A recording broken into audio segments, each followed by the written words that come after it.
Hi, my name's Edmund. I'm a proud Anglo-Saxon, and my family have lived here for many, many years.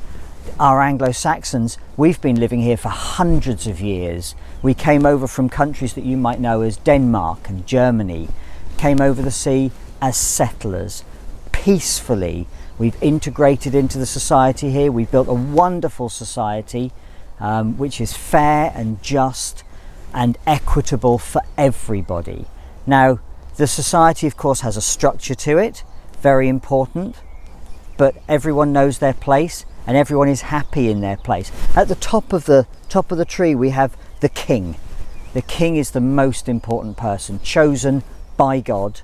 He makes the rules, but he doesn't make the rules on his own. You see, there's something called the witan, which is composed of all of the earls. Now, the earls just below the king, and the earls comprise the witan. They're the powerful landowners. They own large parts of the land here, and they advise the king, they help the king to make correct decisions. Now, the earls are in charge of the thanes. Now, the thanes, they're landowners, but they own smaller amounts of land. They're very important. They're very well off, very wise people. They look after those who are below them. Now, below the thanes there are the churls. Now, the churls, you're kind of bog standard, everyday sort of, good sort of chaps, no problem, good people. And they do the work, they work the farms, they make the clothes, they make the tools and the weapons, they do all of those sorts of jobs. Now, below the churls, you have the thralls. Now, a thrall is someone that you might think of as a slave, but perhaps not in the way you think of slaves. So sometimes thralls are people who have been enslaved because they've lost a battle, and so they're now captured. But mostly the thralls are people who, because they're very poor and they've committed a crime of some kind, they've killed something, or they've stolen something, maybe they've killed your chickens or whatever, and they can't afford to pay. You're looking at me strangely. Yeah, so in our society, if you can't afford to pay for your crime, you become a thrall. Okay, so we have something which is called the weregild. Now, weregild is a system where everything has a price, from the nail on your little finger all the way up to the king's life. Okay, everything has a price to it.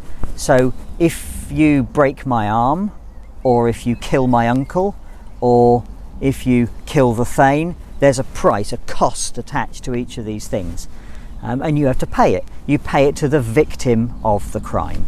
Okay, and if you can't afford to pay the weregild, then you have to pay off your debt as a thrall. You have to work it off. But of course, thralls still have some rights. There are some days each year where thralls are free to do what they want. They have time off, and they can earn money. They can receive gifts, which they can then sell. They can make things to sell.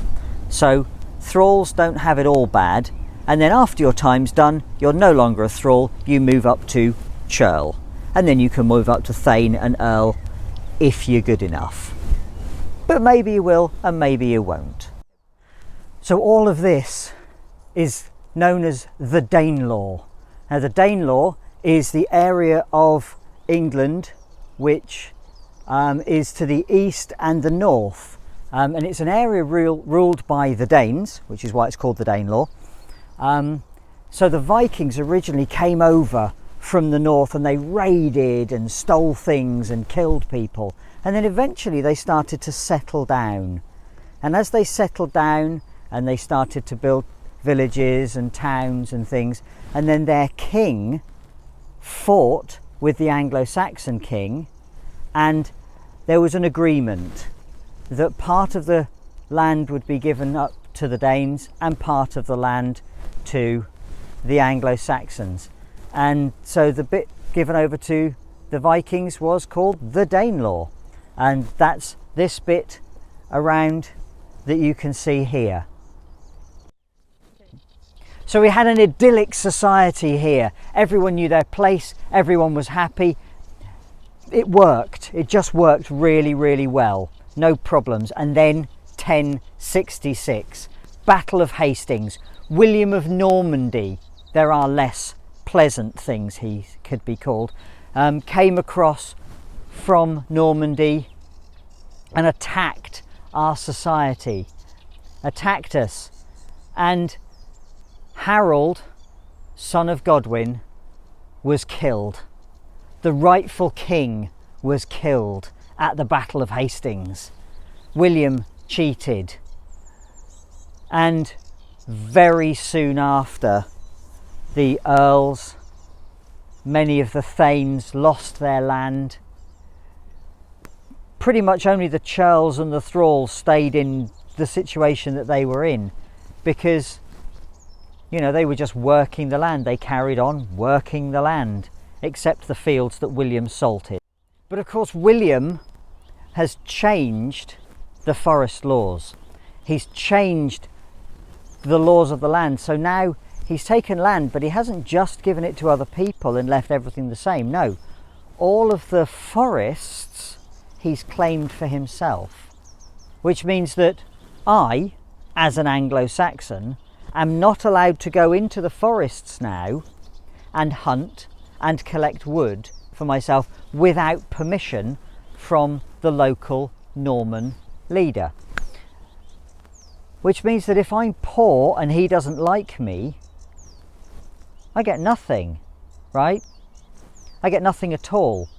He's changed the way that men and women are together. So women are no longer allowed to own property. They're no longer allowed to inherit things. It used to be that women had the same rights as men. I think you'd agree that's fair. Women do not have the same rights as men under Norman rule. That's not right. That's just not right. And I don't know how people could not understand that. I mean, the Anglo-Saxons, we have it right. The Normans are wrong, and they've taken all of this away from us. So of course you know that the king has changed all the rules.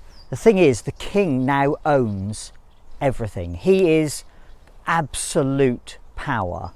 Okay, the Witten's gone, all of that kind of structure has gone. It's just the king.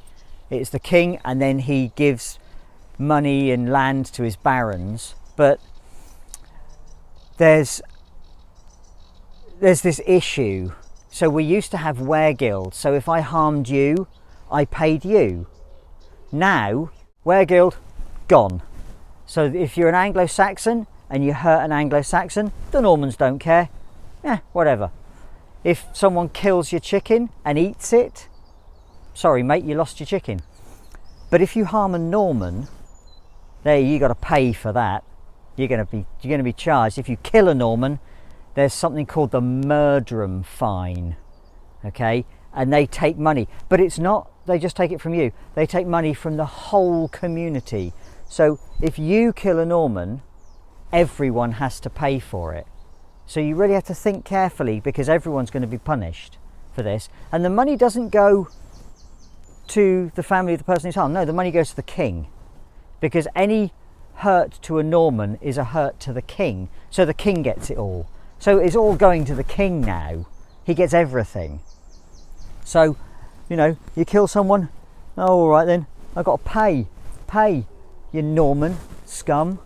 Right, and also worse than that, see, the Battle of Hastings was fought, and a lot of it fought by mercenaries. And mercenaries are soldiers, but they're paid soldiers who you buy in for the battle. Okay, and William bought in mercenaries for the Battle of Hastings, and now he's got to pay them. And that money, where's it coming from? It's coming from muggins here, isn't it? You know, we've got to pay something called a geld tax, so that he and his Normans don't get poor from winning a battle against us we've got to pay for it. Here's your geld tax. So, I mean, William's changed all kinds of things. Now, the Normans, they are Christian, just like we are, but what William's done is he's taken most of the Anglo-Saxon clergy, most of the Anglo-Saxon religious leaders, and he's got rid of them, kicked them out, and he's brought in his own people, his own clergy, who will do what he wants them to do. He's just changed everything. And up and down the country, in centres of population, Anglo-Saxon population centres, William has been pulling down churches and houses, making the local populations pull their own houses down to build castles, loads of wooden castles going up around the country to suppress and to keep down the local populations. Here in Norwich, nearly 100 houses have been destroyed to build a castle, and it's absolutely wrong.